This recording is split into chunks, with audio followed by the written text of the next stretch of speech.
30,000 years ago, on the edge of a grassland in what is now southern Africa, a small group of humans is moving through unfamiliar territory. They are not walking in a line. One person is already 50 meters ahead of the group, crouched low, reading something in the dirt that nobody else noticed. Another has stopped entirely, staring at a pattern in the bark of a tree, not because they were told to look, but because something in their brain will not let them walk past it without understanding it. A third is talking, rapidly, to anyone who will listen, bouncing between 3 different observations at once, connecting things that seem unrelated until they suddenly, shockingly, aren't. The others let them talk. They have learned to let them talk. This group survives. The bones say so. The art says so. The tools say so. And if you look at the specific people doing the tracking and the noticing and the rapid connecting, something becomes clear. The brains that modern medicine would diagnose as AuDHD, the ones that feel wrong in a world of 9-to-5 schedules and fluorescent lighting and 40-item to-do lists, those brains were not accidents. They were not errors. They were the reason the group made it through the night. If you're enjoying this story so far, don't forget to hit the like button and subscribe. Drop a comment telling me where in the world you're watching from. I love hearing from you. AuDHD is the informal term for the overlap between autism and ADHD. 2 neurological profiles that co-occur at remarkably high rates. Researchers at the Karolinska Institute in Sweden found in 2019 that roughly 50 to 70% of people with ADHD also meet criteria for autism spectrum conditions. The medical literature tends to treat this as a complication, a tangle of competing traits that makes diagnosis harder, but that framing assumes the point of the brain is to succeed in a modern institution. That assumption is only about 10,000 years old. The brain itself is much older. The ADHD is built around a dopamine regulation system that does not respond well to low-stakes, repetitive, externally imposed tasks. It responds explosively to novelty, to urgency, to genuine curiosity, to high-consequence situations where something real is on the line. In an office, that pattern looks like dysfunction. In a landscape where survival depends on noticing the thing that changed since yesterday, the bent grass, the absence of birds, the smell that was not there this morning, that same brain is running at exactly the sensitivity level the situation requires. Dr. Ned Hallowell, who has studied AD for more than 3 decades, described the AD brain as a race car with bicycle brakes. The power is extraordinary. The problem is the road it's being driven on. For 290,000 years, the road was unpredictable, high stakes, and constantly changing. The race car made sense. The problem came later. The autism component adds a different layer. Autistic cognition tends toward deep pattern recognition, intense focus on specific domains of interest, heightened sensory processing, and a drive for systematic understanding that doesn't stop when a task is officially complete.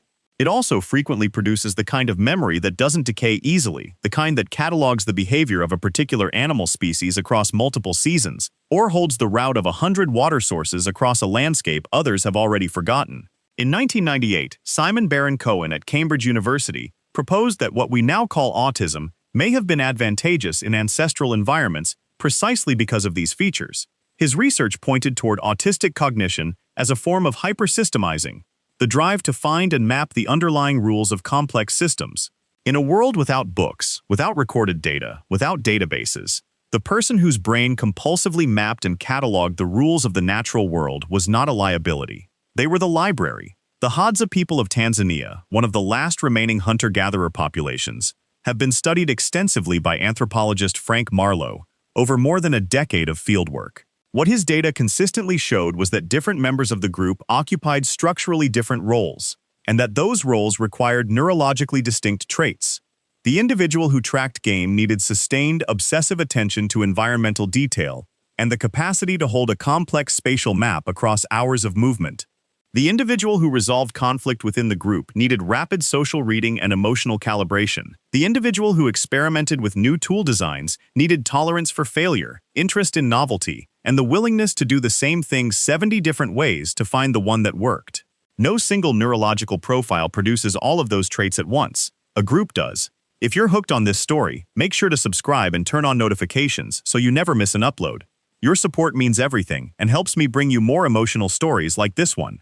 What the ancestral group needed was not 10 people with identical average brains. What it needed was range. It needed the person who couldn't stop noticing, the person who could focus on one thing for 6 hours without eating, the person who saw the connection between the bird behavior and the weather pattern that everyone else filed away as unrelated facts. The AuDHD brain is not a broken version of a standard brain. It is a brain optimized for a different set of survival pressures, and those pressures were the ones that defined human existence for the vast majority of our time on Earth. The sensory sensitivity that many autistic people describe, the inability to filter out certain sounds, the discomfort of particular textures, the overwhelm of too much input arriving at once, is not a manufacturing defect. Research by Marco Acaboni at UCLA in 2005 confirmed that the sensory processing systems in autistic brains are not less functional than neurotypical ones. In many cases, they process more, they let more in. In an environment where the difference between safety and catastrophe could be a sound at the edge of perception, or a smell that didn't belong, or a visual pattern slightly out of place, a brain that let more in was not overwhelmed, it was alert. The odd trait of hyperfocus, that state where the brain locks onto something genuinely interesting and refuses to release it for hours, sometimes days, was documented in its ancestral form by Richard Wrangham at Harvard, whose research on hunter-gatherer activity patterns showed that the most successful hunters were not consistent, methodical workers. They were intermittent, obsessive trackers who, when they caught a trail, could not be pulled off it. The modern medical system calls extended, intense focus on a personally meaningful task a symptom of dysfunction. The Paleolithic record calls it how we fed everyone. Here is the part that the clinical literature rarely stops to say clearly. The reason AuDHD feels like a disorder is not because something went wrong in the brain. It is because something went wrong in the match between the brain and the world it was placed in. Agriculture created schedules. Schedules required consistent attention to externally defined tasks. Schools required sitting still for hours. Offices required performing engagement regardless of whether the work was actually engaging. None of those environments were designed for a brain built around novelty seeking, deep pattern recognition, sensory intensity, and hyperfocus. They were designed around a different set of cognitive defaults, and then those defaults got called normal. The AuDHD brain did not fail to adapt to modern life. Modern life was built without it in mind, and modern life has only existed for a blink of the time your brain has been operating. There is a reason that AuDHD traits cluster in certain fields: in research science, in art, in music, in engineering, in writing, in any domain where the task actually changes, where depth is rewarded, where pattern recognition matters more than performance.